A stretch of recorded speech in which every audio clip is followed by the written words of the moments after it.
Hello dear viewers, स्वागत है आप सभी का हमारे चैनल में। आज का जो तीसरा मॉड्यूल है वो है शिक्षण संग्रह यानी कंपेंडियम। आइए जानते हैं शिक्षण संग्रह क्या है। यह एक शिक्षक हस्त पुस्तिका है। देखेंगे शिक्षण संग्रह क्या होता है, इसके कितने भाग हैं, आइए जानते हैं बारी बारी से। शिक्षण संग्रह से आशय एक पुस्तिका के रूप में ऐसी सूचनाओं का संग्रह है जो आकर्षक स्कूल परिसर, शिक्षण कौशलों, शिक्षण योजनाओं, लर्निंग आउटकम, पुस्तकालय, प्रयोगशाला जैसे शिक्षण अधिगम प्रक्रियाओं को प्रभावित करने वाले प्रमुख कारकों के संबंधित है तथा जिनका उपयोग दैनिक कक्षा शिक्षण के नियोजन एवं क्रियान्वयन में कर सकते हैं। आइए जानते हैं शिक्षण संग्रह के कितने भाग हैं। तो शिक्षण संग्रह के कुल 6 भाग हैं। देखते हैं पहले भाग में जो है शिक्षण संग्रह की अवधारणा एवं आवश्यकता है, मतलब शिक्षण संग्रह क्या है, उसकी आवश्यकता क्यों पड़ती है। देखिए शिक्षण संग्रह की आवश्यकता क्यों होती है। शिक्षण संग्रह का हमारा मूल उद्देश्य है शिक्षण योजना बनाना, उन पर आधारित शिक्षण कार्य करना, शिक्षण कार्य को किस तरह से हम सरल बना सकते हैं और जो व्यक्तिगत विकास किस तरह से करते हैं, प्रार्थना वगैरह है, जो हमारी समावेशी कक्षाएं हैं, जो भी हमारे जो मेथड्स हैं शिक्षण कार्य करने के लिए, आसान करने के लिए, वो हमारा शिक्षण संग्रह में आता है। शिक्षक डायरी भी शिक्षण संग्रह में आती है। भाग 2 शिक्षण संग्रह की अंतर्वस्तुएं आती हैं कि प्रभावी शिक्षण किस तरह से करें, शिक्षण योजना क्या है, क्यों है और कैसे होती है। भाग 3 में व्यक्तित्व विकास की कार्य योजना आती है, जैसे प्रातःकालीन सभा होती है, संध्याकालीन सभा होती है, गतिविधियाँ, शैक्षिक गतिविधियाँ, खेल गतिविधियाँ इत्यादि। भाग 4 में सीखने के लिए आकलन होता है। आकलन क्यों किया जाना चाहिए, कैसे किया जाना चाहिए, बच्चों के किन पक्षों का आकलन किया जाना चाहिए, इस तरह से फीडबैक भी आता है भाग 4 में। भाग 5 में आता है हमारा विद्यालय नेतृत्व यानी स्कूल लीडरशिप।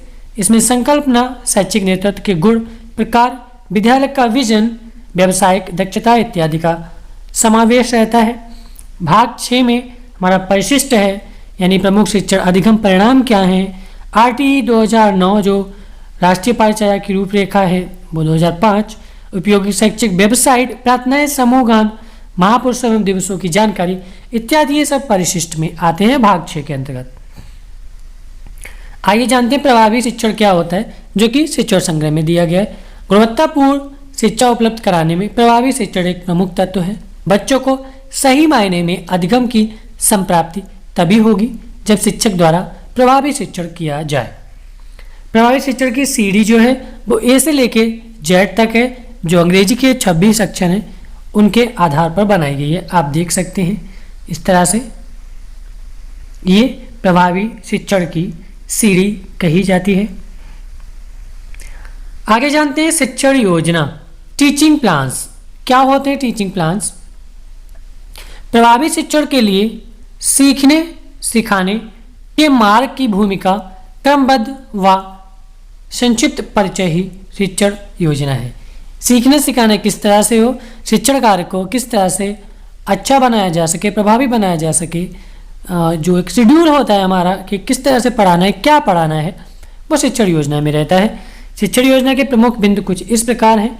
चयनित लर्निंग आउटकम, उपयुक्त गतिविधियाँ व सामग्री, विभिन्न चरणों एवं उन पर दिए जाने वाले समय, सभी स्तरों के बच्चों की सहभागिता, बच्चों की प्रगति का सतत आकलन और शिक्षण की रोचकता। मतलब शिक्षण योजना में यही बिंदु हमारे प्रमुख होना चाहिए। लर्निंग आउटकम क्या है, गतिविधियाँ क्या प्रयोग कर रहे हैं हम सिखाने के लिए, और किसी टॉपिक को या प्रकरण को हम सिखाने के लिए कितना समय दे रहे हैं वो निर्धारित होना चाहिए। सभी बच्चों की सहभागिता होनी चाहिए, सभी स्तर के, कमजोर हों उनके भी, होशियार हों उनके भी, और जो बच्चों की प्रगति का सतत आकलन भी करते रहना चाहिए। उन्होंने कितना सीखा, कितना नहीं सीखा, और शिक्षण की रोचकता। शिक्षण कार्य इस तरह से करना चाहिए कि बच्चे उसमें रुचि लें। शिक्षण योजना बनाने का प्रारूप क्या है, यहाँ पर क्रम संख्या रहेगी। यहाँ पे देखिए एक कॉलम और बढ़ जाएगा, मासिक विभाजन कि किस माह में हमें क्या पढ़ाना है और उस माह की दिनांक ये आ गई। कक्षा कौन सी कक्षा का बना रहे हैं आप, शिक्षण योजना, विषय और समय मोस्टली 40 मिनट रहेगा। उसके पॉइंट्स क्या हैं, लर्निंग आउटकम, प्रकरण। लर्निंग आउटकम देखिए लिखे होंगे, सबकी जो बुक होती है सभी क्लासेस की उनके स्टार्टिंग में लर्निंग आउटकम्स लिखे होते हैं। प्रकरण मतलब टॉपिक, उस चैप्टर का नेम क्या है, सीखने सिखाने की सामग्री उससे संबंधित हम क्या सामग्री प्रयोग कर रहे हैं सिखाने के लिए। और सीखने की प्रक्रिया गतिविधियाँ इस प्रकार हैं। शिक्षण के शुरुआत में हमें 5 मिनट देना है। शिक्षण के दौरान मतलब जब हम शिक्षण कार्य कर रहे हैं, सिखा रहे हैं, बच्चों को समझा रहे हैं, तो 20 से 25 मिनट देना है। शिक्षण के बाद 5 मिनट देना है। प्रदत्त कार्य यानी गृह कार्य उन्हें दिया जाएगा। बच्चों को शिक्षक की आगामी योजना मतलब आगे की योजना क्या है। फिर हमारा आता है शिक्षक डायरी, टीचर्स डायरी। शिक्षकों हेतु स्वमार्गदर्शिका है टीचर्स डायरी। इसमें कुल 5 भाग हैं। मुख्य पृष्ठ पर हमारा जो शिक्षक है उनका विवरण रहेगा। सेकेंड है विस्तृत विवरण सहित शिक्षण योजना का प्रारूप। थर्ड, शिक्षण योजना के लिए रिक्त पन्ने। फोर्थ, शिक्षक द्वारा किए गए शिक्षण कार्यों का संक्षिप्त साप्ताहिक विवरण। और 5 है शैक्षिक योजनाओं हेतु 10 रिक्त पन्ने। आइए दिखा देते हैं शिक्षक डायरी किस तरह से है। ये इस तरह से होगी, सभी को मिली होगी, आप देख सकते हैं। यहाँ पर अपना नाम भर लीजिए, आपका कार्यरत विद्यालय वो लिख दीजिए और विद्यालय का यूडाइस कोड है वो डाल लीजिएगा। और आप फर्स्ट पे जब इसका ओपन करेंगे वहाँ पर आपको अपने विवरण देना होगा। प्रभावी शिक्षण के लिए क्या क्या जरूरी होना चाहिए, बातें आइए जान लेते हैं। शिक्षण योजना बनी होनी चाहिए, उसके द्वारा शिक्षण कार्य कराया जाना चाहिए। समय सारणी का प्रयोग हो, ITC का प्रयोग हो। I मतलब इंफॉर्मेशन, T मतलब technology, C for communication. Information, technology, communication इनका प्रयोग करते हुए पढ़ाना चाहिए, जिससे शिक्षण प्रभावी होगा। और विद्यालय भवन अधिगम यानी बाला का यूज हो। पुस्तकालय होना चाहिए, प्रयोगशाला भी हो, छोटी मोटी जितनी भी, जैसे मतलब बच्चों को हम कुछ क्रियाकलाप करके उन्हें सिखा सकें। TLM होना चाहिए, विज्ञान गणित इत्यादि की किट उपलब्ध होना चाहिए। बैठक व्यवस्था अच्छी होनी चाहिए। शैक्षिक नवाचार मतलब कुछ नया ऐसा क्या है जिससे शिक्षण कार्य आसान बनाया जा सके, रोचक बनाया जा सके, उन्हें खोजते रहना चाहिए। अगला है गतिविधि आधारित शिक्षण होना चाहिए। परिवेशी संसाधनों का भी उपयोग करना चाहिए, जो हमारे परिवेश में आसपास के वातावरण में, उनसे भी हमें संबंधित शिक्षण कार्य को करना चाहिए, उनसे सीखना चाहिए। फिर आता है व्यक्तिगत विकास की कार्य योजना किस तरह से बनाएंगे कि मतलब जब बच्चे अपना ज्ञान अर्जन करते हैं उसी के साथ साथ हमें बच्चों को उनका व्यक्तिगत विकास भी करना है। जैसे उनकी प्रातःकालीन सभा, सह शैक्षिक गतिविधियाँ, खेल गतिविधियाँ, प्रतियोगिताएं, जीवन कौशल विकास, व्यक्तिगत स्वच्छता, व्यावसायिक परामर्श और सीखने के लिए आकलन। आकलन किसका किया जाना है, बच्चे का। कैसे किया जाना है, अंक आधारित करेंगे मतलब मार्क्स के अकॉर्डिंग। रचनात्मक आकलन कैसे होगा, बच्चों की प्रगति का सतत आकलन। सतत का मतलब होता है कंटिन्यू, ठीक है, एक समय अंतराल में लगातार हम आकलन करते रहें बच्चों का।